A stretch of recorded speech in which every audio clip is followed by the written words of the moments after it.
Pan card expired,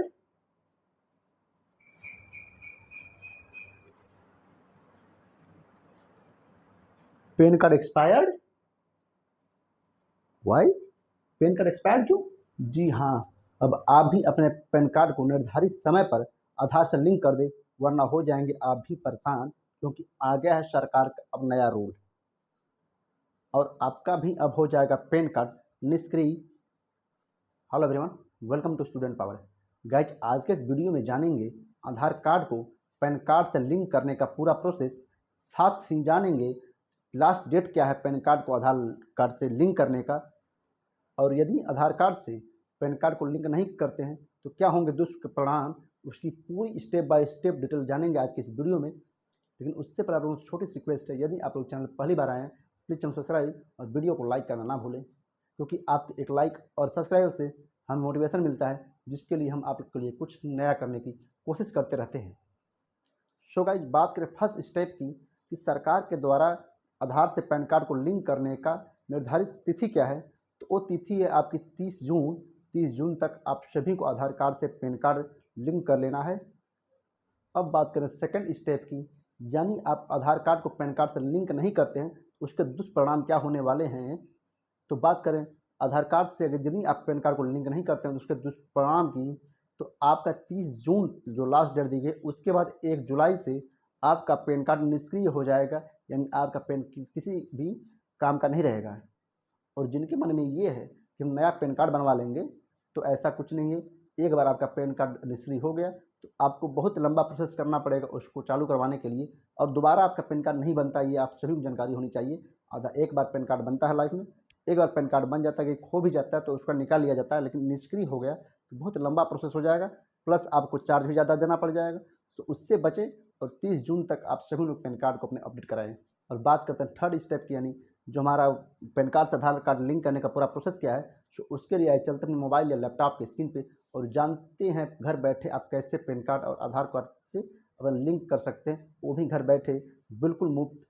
आइए शुरू करते हैं आज का ये वीडियो और जानते हैं। सबसे पहले तो इसकी जो ऑफिशियल वेबसाइट है incometax.gov.in, इसी पे आ जाना है और यहाँ पर पैन को आधार से लिंक करने के लिए क्विक लिंक के सेक्शन में लिंक आधार की जो टैब दी गई, इसी पे हमें क्लिक कर लेना है। अब जैसे हमने क्लिक किया है तो हमसे यहाँ पर हमारा जो पैन नंबर है, आधार नंबर है, वो फिल करने के लिए बोला जाएगा, जो कि ये दोनों डिटेल यहाँ पर हमें फिल कर देनी है। इसके बाद में हमें वैलिडेट के ऑप्शन पे क्लिक करना है। अब जैसे मैंने क्लिक किया है तो आप देखोगे कि एक मैसेज आया है, payment detail not found for this pan.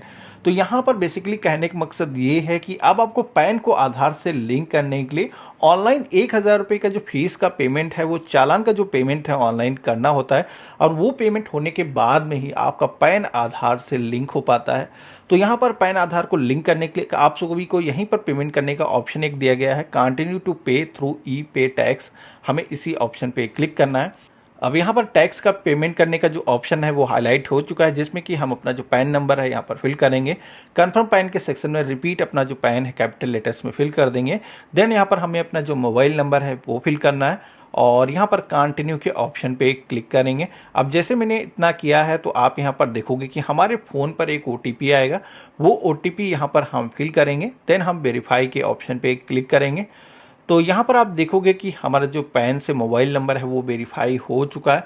अब पेमेंट करने के लिए यहाँ पर कंटिन्यू की टैब पे क्लिक करना है। अब यहाँ पर आप सभी को पेमेंट करने के कई सारे ऑप्शन देखने को मिलते हैं, जिसमें कि यहाँ पर जो इनकम टैक्स का जो ऑप्शन है, पैन को आधार से लिंक करने के लिए जो फीस का आप पेमेंट करने वाले हो, इसी फर्स्ट ऑप्शन पे हमें क्लिक करना है। अब जैसे मैंने क्लिक किया है तो यहाँ पर सबसे पहले तो आप सभी को असेसमेंट ईयर सेलेक्ट करने का ऑप्शन आ जाता है, जिसमें कि आप सभी को जो लेटेस्ट असेसमेंट ईयर है वही सेलेक्ट करना है। यहाँ पर 31 मार्च 2023 के बाद में आप देखोगे कि नया फाइनेंशियल ईयर जो है यहाँ पर ऐड हो चुका है।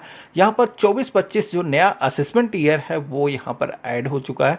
तो हमें इसी नए असेसमेंट ईयर को जो है सेलेक्ट करना है। अब जैसे हमने यहाँ पर असेसमेंट ईयर को सेलेक्ट किया है तो आप नीचे की तरफ देखोगे कि फाइनेंशियल ईयर यहाँ पर 23-24 ऑटोमेटिक नीचे सेलेक्ट होकर के आ चुका है। तो यहाँ पर हमें 24-25 का जो ऑप्शन है इसे ही सेलेक्ट करना है, जबकि हम इससे पहले 31 मार्च 2023 से अगर पैन को आधार से लिंक करते थे तो यहाँ पर जो असेसमेंट ईयर था वो असेसमेंट ईयर हम 23-24 हम सेलेक्ट करते थे, जिससे यहाँ पर जो हमारा फाइनेंशियल ईयर था वो वहाँ पर 22-23 आ जाता था। लेकिन अब नया साल लागू हो चुका है, तो यहाँ पर हमें ये जो डिटेल है लेटेस्ट ही सेलेक्ट करना है।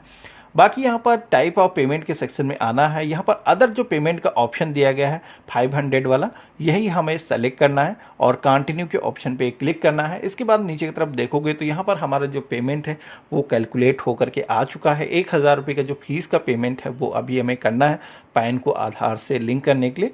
तो यहाँ पर हम कंटिन्यू के ऑप्शन पे क्लिक करेंगे। देन आप देखेंगे कई सारे पेमेंट गेटवे के ऑप्शन आ जाते हैं, जिसमें कि ये जो पेमेंट है हम चाहे तो नेट बैंकिंग, डेबिट कार्ड या फिर हम एनएफटी, आरटीजीएस, कई सारे ऑप्शन दिए गए उनके थ्रू कर सकते हैं।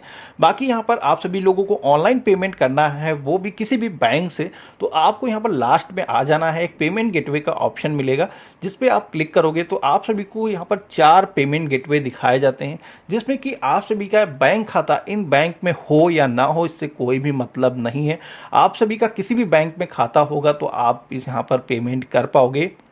और पे नाउ के ऑप्शन पे हम क्लिक कर देंगे तो यहाँ पर टर्म एंड कंडीशन को एक्सेप्ट करने के लिए एक पेज आएगा, जहाँ पर इसे हम रीड कर लेंगे और सबमिट टू बैंक के ऑप्शन पे क्लिक कर देंगे। और यहाँ पर हम 1000 रुपये का जो फीस है पे करने के लिए पे नाउ के ऑप्शन पे क्लिक करेंगे। तो अब आप देखेंगे यहाँ पर पेमेंट करने के लिए debit card, credit card, UPI, net banking के कई सारे ऑप्शन आ चुके हैं। तो जिस भी मोड से आप पेमेंट करना चाहो यहाँ पर आप सेलेक्ट करोगे। जैसे कि मैं कार्ड का जो ऑप्शन है वो सेलेक्ट करता हूँ। तो अब हमें यहाँ पर अपना जो एटीएम कार्ड है उसकी जो डिटेल है, उसका कार्ड नंबर, उसकी जो एक्सपायरी है, सीवीवी नंबर, ये सारी डिटेल फिल करना है। मोबाइल नंबर, ईमेल आईडी को आप यहाँ पर फिल करोगे। देन आप यहाँ पर पे के ऑप्शन पे क्लिक करोगे।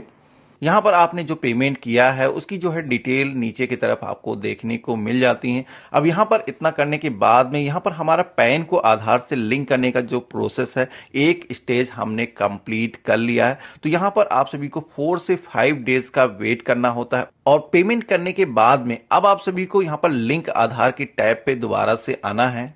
तो यहाँ पर आपने जो 1000 रुपये का जो फीस का है पेमेंट वो ऑनलाइन अगर कंप्लीट किया होगा तो यहाँ पर आपकी जो फीस है कुछ इस तरीके से अपडेट हो जाएगी कि आपने 1000 रुपये की जो फीस है उसका पेमेंट किया है। उसके बाद में आपको यहाँ पर कंटिन्यू के ऑप्शन पे क्लिक करना है। इसके बाद में अब आप सभी के आधार कार्ड पे सभी को अपना जो नेम है यहाँ पर फिल करना है। मोबाइल नंबर जो भी आपका है यहाँ पर आप फिल करोगे। यहाँ पर डिक्लेरेशन को एक्सेप्ट करोगे। इसके बाद में लिंक आधार की टैब पे आप क्लिक कर दोगे तो इसके थ्रू आपका जो पैन है वो आधार सक्सेसफुली लिंक हो जाएगा। आप सभी के सामने कुछ इस तरीके का जो मैसेज है वो शो हो जाएगा। यहाँ पर गवर्नमेंट के पास में जो एप्लीकेशन है ये सेंड हो चुकी है और गवर्नमेंट की तरफ से इसको इंटरनली एक बार वेरीफाई किया जाएगा, जिसमें कि आप फ्यू आवर्स के बाद में अगर आप चेक करेंगे इसका स्टेटस दोबारा से तो आपका जो पैन है वो आधार से लिंक हो चुका होगा। आपको यहाँ पर ऑलरेडी लिंकेड पैन आधार कुछ इस तरीके का जो मैसेज है वो शो हो जाएगा, यानी कि यहाँ पर पैन आप सभी का सक्सेसफुली आधार से लिंक हो चुका है। अब आपको कुछ भी करने की जरूरत नहीं।